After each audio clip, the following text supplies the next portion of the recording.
Umkhuluma Hlebo uza nengcaciso yesipogo ukuthi isipoki sisebenza kanjani.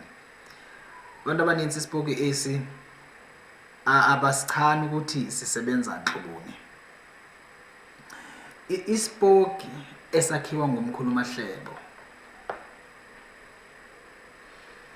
uba ngabe une tavern, umsebenzi waso kudonsa abantu, sekudonsela abantu. Uba ngabe uneshishini elifuna ukungena ama customers, sidonsa abantu ukuthi kungena abantu.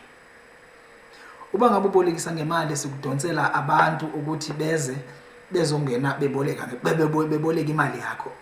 Sorry. Baphinde futhi bayibuyise imali yakho. You understand? Kodwa funeka uunderstand lento, isipoki ake miracle. Isipoki ngumuntu ofana nami nawe. Kusethe kuthotyulwe ilanto ispirit somuntu pha ongasekhoyo. Savuselwa wena into kubahamba ngosebenza ngaso. So njengomuntu uyazazi mosiba nawe xa ubona masithi ngawo lo mzuzu usebenza egadini. Ubona umntana wakho edlala ebaleni and edlala phansi kwento eyingozi. Andithi uyayiyeka lanto uyenze egadini ubaleke uyo save la mntana ombona ozawelwa zizitena. Sisipoki sisebenza kanjalo.